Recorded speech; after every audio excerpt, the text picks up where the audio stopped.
हमने आयुर्वेद को नहीं चुना, आयुर्वेद ने हमें चुना। No. Yes, I regret. No, I don't. Yes. Yes, of course. No.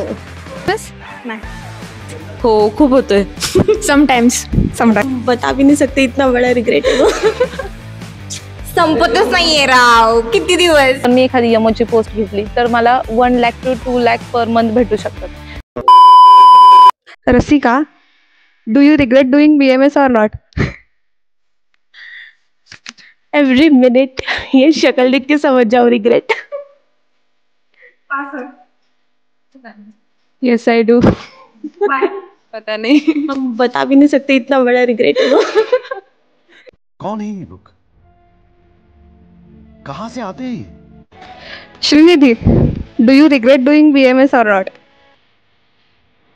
No, I don't, because हमने आयुर्वेद को नहीं चुना, आयुर्वेद ने हमें चुना। शाबाश बेटा। Hi Sai, do you regret doing BMS or not? No.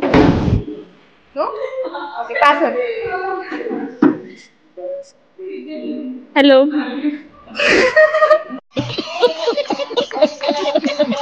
Do you regret doing BMS or not? Yes, I regret because shloka is the major problem. मुझे श्लोकाज याद नहीं होते. Hi Samruddhi. Hello. I just want to ask you one question. Do you regret doing BMS? No, I don't. But I'm enjoying the study of Ayurveda, especially the shlokas. ते मला येत नाही, ते वेगळी गोष्ट आहे. But it's my pleasure to learn from all the Vadis and Dravyas and the treatment which has been written by the great Acharyas in all the Sahitas and all. It's just amazing. I'm enjoying it. I just want to ask you one question. Don't laugh. Do you regret doing BMS or not? Yes. Why? Because of this college. भाई मजा आया. Hi Rutuja.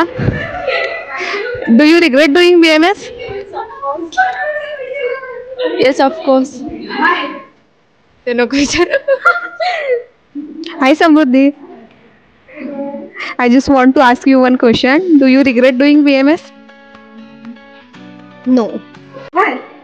कारण मी मॅनेजमेंटची seat आहे माझी अशी पण, आणि एवढे पैसे भरून आले तर रिग्रेट तर करूच शकत नाही. बड़ा हरामी हो बेटा. Hi guys. Hi. Do you regret doing BMS? Yes, of course. हो खूप होतोय. Sometimes. Okay. मला तर कायम होतो. असं कोणीतरी म्हणत. Hi Sneha. Hello. Do you regret doing BMS? Yes always. Why? संपतच नाहीये राव. किती दिवस. मैं क्या करूँ, फिर जॉब छोड़ दूँ? Hi Prajakta. High. What are you doing? अरे जस्ट स्क्रोलिंग रील्स यार. I just want to ask you one question. Can I ask? Yes.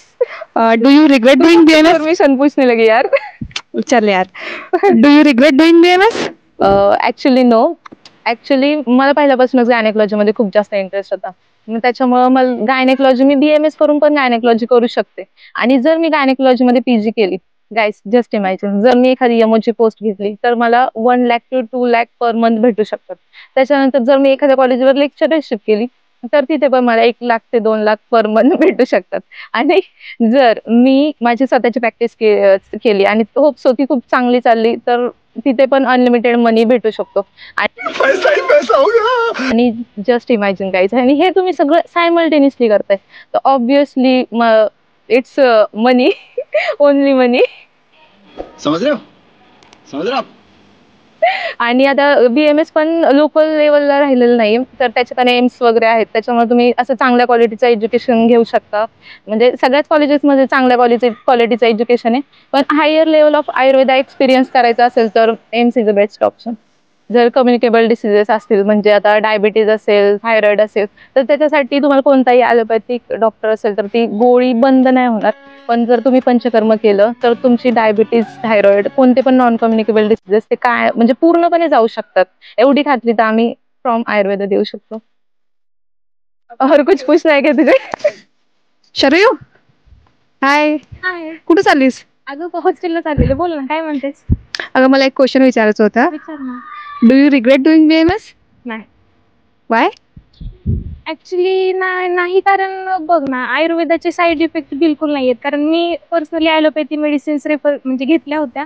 मला त्याचा जरा वाईट एक्सपिरियन्स आलेला. पण आयुर्वेदिक मेडिसिन्सचं बिलकुल साईड इफेक्ट नाही आहेत. आणि आयुर्वेद जे आहे ते डिसिजेस जे आहे ते मुळापासून क्युअर करतं. त्यामुळे ते परत डिसिजेस वाढत नाहीत. त्यामुळे थँक्स.